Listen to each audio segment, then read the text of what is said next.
Hi මගේ මායාකාරී යාළුවනේ. ඔන්න අද ඉඳන් මම ඔයාලට ලස්සන කතා මාලාවක් අරගෙන එන්නයි යන්නේ. මේ කතා මාලාවේ නම තමයි නපුරු ආදරේ. මේ වගේ ලස්සන කතා බලන්න කැමති නම් අපේ නාලිකාව subscribe කරලා අපේ පුංචි පවුලට එකතු වෙන්න කියලා මම හරි ආදරෙන් ඉල්ලා සිටිනවා මගේ මායාකාරී යාළුවන්ගෙන්. එහෙනම් අද අපි මේ කතා මාලාවේ පළවෙනි කොටස බලන්න. ශ්‍රී ලංකා බණ්ඩාරනායක ජාත්‍යන්තර ගුවන් තොටුපළට ගොඩ බසින ෆ්ලයිට් EK650 දැන් පැමිණ ඇත. announcement එක ගුවන් තොටුපළ පුරා ඇසෙද්දී කළු පාට කෝට් එකක් ඇඳගෙන එක අතකින් travelling bag එකක් තල්ලු කරගෙන තවත් අතකින් ෆෝන් එක කනේ තියාගෙන ඉස්සරහා බලාගෙන ආවේ අබිමන් සේනාරත්න. අඩි 6කට වැඩිය උස තියුණු බැල්මක් තියෙන කළු පහට ඇස් ඇති ඒත් කඩවසම් පෙනුමක් තියෙන කොල්ලෙක් එයා. ඒත් ඒ බැල්ම කෙනෙක් එකපාරක් බැලුවොත් ආයේ බලන්න නොහිතන තරම් බය හිතෙන බැල්මක්. Yes David, I already landed. Don't worry, I will handle everything. ඔහුගේ සීතල කටහඬයි කිසිම හැඟීමක් නැහැ. කෝල් එක කට් කරලා පොකට් එකට ෆෝන් එක දාගත්තාම එකපාරටම සර් සුදු ඇඳුමකින් ඉන්න මිඩල් ඒජ් කෙනෙක් ඉක්මනට දුවගෙන ආවා. Welcome home sir. අංකල් සමන්. අබිමන් ටිකක් hina වුණා. එයා අංකල් සමන්ව දැක්කේ අවුරුදු 10කට පස්සේ. පුංචි කාලේ ඉඳන් තමන්ව බලාගත්ත තමන්ව ඉස්කෝලේ එක්කන් ගියපු තාත්තගේ විශ්වාසවන්තම පෞද්ගලික ලේකම් තමයි මේ සමන් අංකල් කියන්නේ. අංකල් තාත්තා කොහෙද? සමන් අංකල්ගේ මූණ එකපාරටම වෙනස් වුණා. පුංචි බේබි අපි යන ගමන් කතා කරමුද? ඒ වචන ටිකට අබිමන් හොඳටම බය වුණා. අනේ අංකල් මොකක් හරි ප්‍රශ්නයක්ද? අංකල් කියන්න මට. පුංචි බේබි තාත්තා දවස් කිහිපයක් ඉඳන් හොස්පිටල් එකේ. අබිමන්ගේ හදවත එකපාරට නතර වුණා. what? මොකක්ද අංකල් ප්‍රශ්නේ? පුංචි බේබි අපේ ලොකුසට heart attack එකක්. ඇයි මට කිව්වේ නැත්තේ අංකල්? මහත්තයා කිව්වා පුංචි බේබිට එක්සෑම් ඉවරනකල් මේ දේවල් කියන්න එපා කියලා. ඒ වචන ටිකට අබිමන් හොඳටම ෂොක් වුණා. අද අපේ කතාවේ වීරයා අබිමන්. මේ අබිමන් කියන්නේ කේන්තිය පිටට පෙන්නන කෙනෙක් නෙවෙයි. ඒත් මෙයාට කේන්තියක් ආවොත් ඒක නවත්ත ගන්නත් හරි අමාරුයි. let's go Saman uncle. BMW එක හයිවේ එක දිගේ පියාඹද්දි අබිමන්ගේ ඇස් දෙක තිබුණේ නම් වින්ඩෝ එකෙන් එළියට. අවුරුදු 6ක් තිස්සේ මෙයා හිටියේ ඉංග්ලන්ඩ් වල. මෙයා හැදෑරුවේ ඉන්ටර්නැෂනල් බිස්නස් මැනේජ්මන්ට් කියන ඩිග්‍රී එක. හදිසියෙම තාත්තගෙන් ආපු කෝල් එකට මෙයා හරියට ෂොක් වුණා. අද මෙයා මේ ලංකාවට ආවේ තාත්තගේ බිස්නස් ටික බේරගන්න. මෙච්චර වෙලාවක් මොකක්ද වෙලා තියෙන්නේ කියලා හිතා ගන්න බැරුව හිටපු අබිමන් කතා කරා. සමන් අංකල් පුංචි බේබි ඇත්තටම කම්පැනි එකේ මොකද වෙලා තියෙන්නේ? ඇයි මගේ ඩෑඩ් අසනීප වුනේ? සමන් අංකල් දිග හුස්මක් ගත්තා. පුංචි බේබි මහත්තයාගේ මල්ලිලා තුන්දෙනා මොකක් බාප්පලා? ඔව් පුංචි බේබි ඒගොල්ලෝ කම්පැනි එක ඇතුලේ ඩිසිෂන් ගන්න පටන් අරන්. without dad? ඔව් පුංචි බේබි impossible. ඒක තමයි වෙලා තියෙන්නේ පුංචි බේබි. අබිමන්ගේ ඇස් දෙක ලොකු වුණා. what the hell? ඒත් කොහොමද සමන් අංකල් මේ කම්පැනි මෙච්චර කාලයක් මෙහෙම වැටෙන්නේ නැතුව තිබුණේ? එක කෙල්ලෙක් නිසා පුංචි බේබි. අබිමන්ට නම් මේ වෙන කිසිම දෙයක් ගැන හිතා ගන්න බෑ. එයා Tamanගේ ඇස් දෙක ලොක් කරලා Tamanගේ නළල අත ගා ගන්න ගමන් සමන් අංකල්ට කතා කරා. කෙල්ලෙක් කොහොමද අංකල් මෙච්චර ලොකු කම්පැනි එකක් මෙහෙම පාලනය කරන්නේ? who is she? එයාගේ නම මොකක්ද? එයා කවුද? පුංචි බේබි යාගේ නම නම් නෙතුලි. එතකොට පොසිෂන් එක මොකද්ද? ඔෆිෂියල් නම් පර්සනල් ඇසිස්ටන්ට්. ඔෆිෂියලි? ඇත්තටම මේ වෙලාවේ කම්පැනි එක දුවන්නේ ළමයාගේ මොලෙන් පුංචි බේබි අබිමන් උපහාසයෙන් hina වුණා. don't joke with me uncle. මම බොරු කියන්නේ නැහැ පුංචි බේබි. one girl? ඔව්. මගේ තාත්තා කම්පැනි එක බලා ගන්නවා මේ වෙලාවේ. ඔව්. අබිමන් නැවතත් ජනේලයෙන් එළිය බලාගත්තා. interesting girl. අබිමන්ගේ තාත්තගේ ඔෆිස් එක ඒ කියන්නේ සේනාරත්න සමූහ ව්‍යාපාරය උදේ 8:15 වෙනකොට මුළු ඔෆිස් එකේම තිබුණ කලබලයක්. ඒ කලබලය කොහොමද කිව්වොත් මෙන්න මේ වගේ.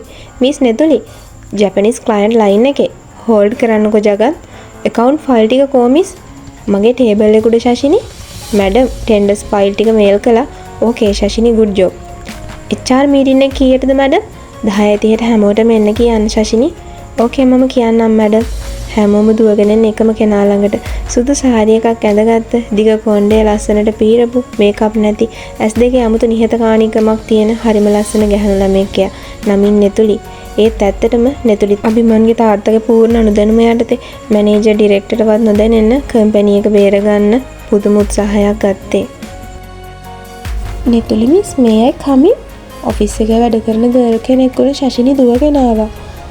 ලොකු සර් හොස්පිටල් එකේ ඉඳන් කෝල් එකක් ගත්තා මිස්. මොකද කිව්වේ ශෂිනි? පුතා දෙනවලු. නෙතුලි අතේ තිබුණු ෆයිල් ටික හිතන්නේවත් නැති වෙලාවක එකපාරටම බිමට වැටුණා. පුතා, ඔව් මිස්. නෙතුලිගේ හදවත එකපාරටම කිසිම හේතුවක් නැතුව ගැහෙන්න පටන් ගත්තා. ඇයි මේ නම අහලා තිබුණා. කම්පැනි එකේ හැමෝම බය වෙන ඒ නම අබිමන්. අවුරුදු 6ක් පිටරට ඉඳන් ඉගෙන ගත්තු ලොකු සර්ගේ කම් පුතා. ඕකේ ශෂිනි. ඕකේ. නෙතුලි නිහඬව ෆයිල් ටික අහුල ගත්තා. එයා ආවොත් මේ කම්පැනි එක වැඩ තමයි මුලින්ම කරන්නේ. කොහොම හරි අපි මේ කම්පැනි එක ගොඩ ගන්න පුළුවන් වෙයි. නෙතුලි Tamanටම කියා ගන්න ගම තමන්ගේ වැඩේට අවධානය යොමු කරා. ඒත් නෙතුලි දැනගෙන හිටියේ නෑ. තව පැය භාගයකින් තමන්ගේ ජීවිත සම්පූර්ණයෙන්ම වෙනස් වෙන බව. අබිමන්ගේ BMW එක කම්පැනි ගේට් එක ඉස්සරහ නතර වුණා. සිකියුරිටිලා කෙලින්ම සැලියුට් ගැහුවා. "Good morning Abhiman sir." Abhiman වචනයක්වත් නොකිය ඇතුළට ගියා. හැමෝම නැගිටලා බැලුවා. අනේ ඒ තමයි බොස්ගේ කම් පුතා. දෙයියනේ ඔෆිස් එකේ නිශ්ශබ්දතාවයක්. එතකොටම සිද්ධ වුණේ හැමෝම පුදුම හිතෙන දෙයක්.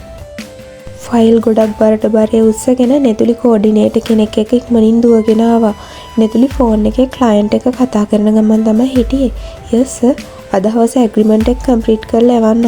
ඇය හැරෙනවත් එක්කම එකපාරටම ෆයිල් ටික ඔක්කොම බිම, පේපර්ස් හැමතැනම. නෙතුලි බිම වැටෙනවත් එක්කම කෙනෙක් එයාගේ අතින් තදින් අල්ලගත්තා. ඒක තත්පරයයි ගියේ. දෙන්නගේ ඇස් දෙක එකිනෙක ගැටුණා. නෙතුලිගේ හුස්ම නතර වුණා. ඒ කළු ඇස් දෙක කිසිම හැඟීමක් නැති මුහුණ කාගේද? ඒ වෙන කවුරුන් නෙමෙයි, අබිමන් සර්. තව කෙනෙක්ගේ හිතක් උනත් කියවන්න පුළුවන් විදිය තියුණු බැල්මක් ඒ අබිමන්ට තිබුණේ. මම ඒ දිහා තප්පර කීපයක් බලාගෙන ඉඳලා ඊළඟ තත්පරයේදී එයා නෙතුලිගේ අත අතහැරියා. "බලාගෙන යන්න ඔයා කොහෙද යන්නේ කියලා. උඩ බලාගෙන යන්න එපා." සීතල හඬකින් කියලා පහු කරගෙන එයාගේ ඔෆිස් රූම් එකට ගියා. නෙතුලි එතනම ගල් වෙලා වගේ බලාගෙන හිටියා. බිමන්ගේ ඒ සීතල වචන ටික නෙතුලිගේ කන්වල තවමත් දෝංකාර දෙනවා. බිම වැටලා තිබුණු ෆයිල් ටික එකතු කරන අතරේ ඔෆිස් එකේ සේවකයෝ හැමෝම නෙතුලි දිහා බලාගෙන හිටියේ. අද නම් නෙතුලි මිස් ඉවරටම ඉවරයි. අලුත් බොස් හරිම නපුරුයිලු. "පව් නෙතුලි මිස්."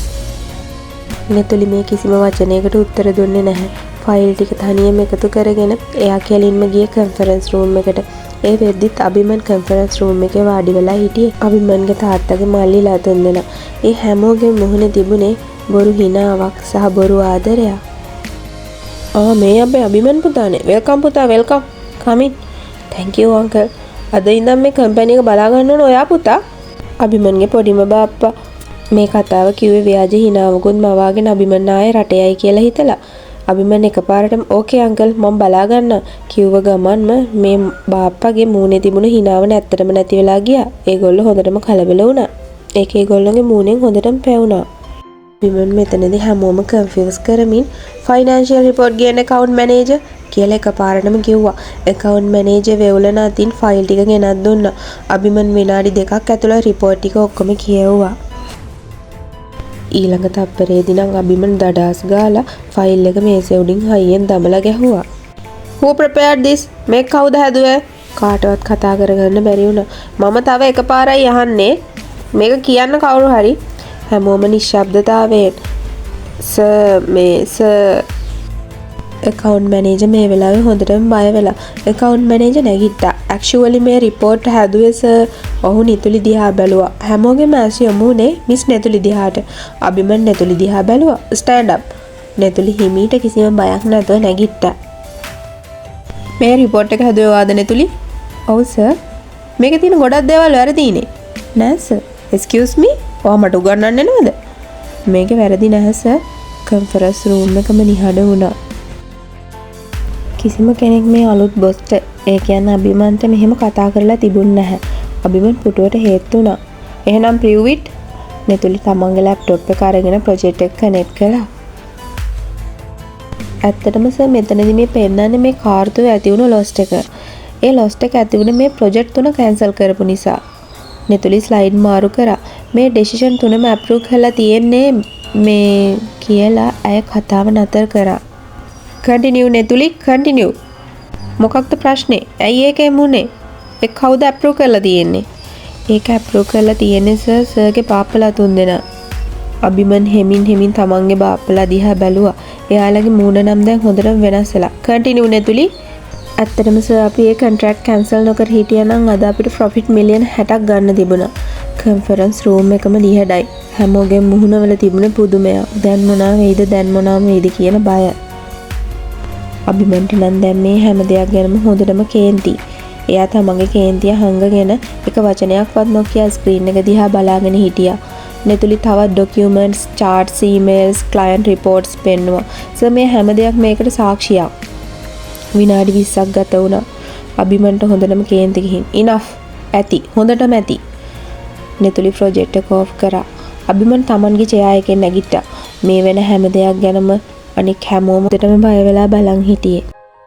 මිස් නෙතුලි සර් අත්තනම ඔයා ගොඩක් දක්ෂ ළමෙක්. ඒත් නෙතුලි කිසිම හිනාවක් දැම්මේ නැතුව thank you sir කිව්වා. ඒත් අබිමන් එයා ළඟට ඇවිල්ලා මම මේ ඔයාට හොඳ කිව්වා කියලා වැඩි සතුටු වෙන්න එපා.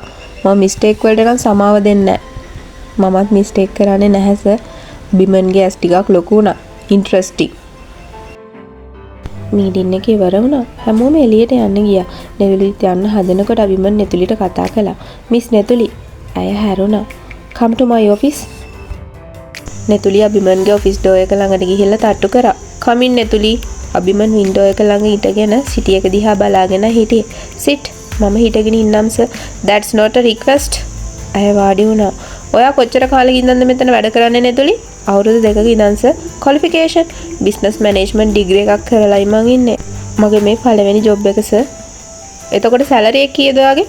නෙතුලි කියපු ගාන අහලා අබිමන් ඇස් දෙක ලොකු කරලා ඇහුවා. මෙච්චරද? ඔව් සර්. තව තැනක වැඩ ගියා නම් ඔයාලට මේ වගේ තුන්ගුණයක් හම්බ වෙනවනේ. මට සල්ලි වැදගත් නෑ සර්. එහෙනම් මහත්තයා Senaratne sir. yes my dad. ඔව් සර් තමයි මට මේ අවස්ථාව දුන්නේ. අබිමන් නිහඬ වුණා. ඉන්ටරෙස්ටිං. අබිමන් තමාටම කොඳුරගෙන කිව්වා.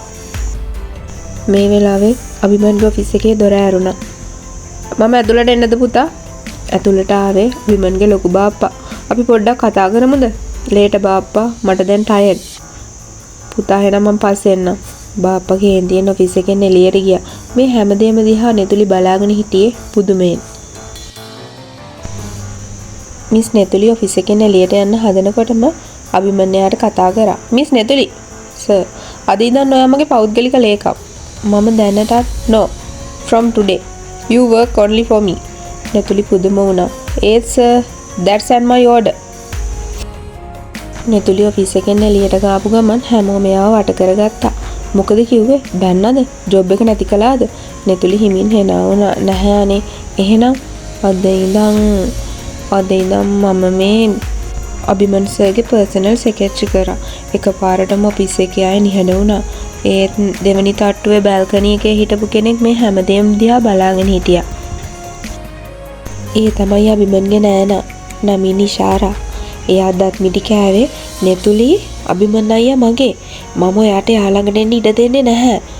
එයාගේ ඇස්වල තිබුණේ ඊරිසියාව වෛරය වගේම නපුරු සැලසුමක මුල් ගිනි පුපුරු. මගේ මායාකාර යාළුවනේ.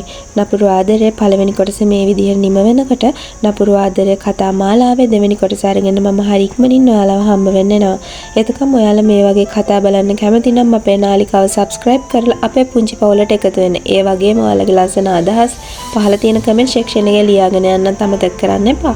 ඔයාලගේ වටිනා අදහස් ඇත්තටම මට ගොඩක් වටිනවා. ඒ පුංචි ලස්සන අදහසකින් මාව දිරිමත් කරනවලත් මගේ මායාකාර යාළුවෝ හැමෝටම ගොඩක් ස්තුතියි. එහෙනම් අපි තවත් ලස්සන කතාවකින් හමු වෙමු. එතකන් ඔයාලට සුබ දවසක් වේවා.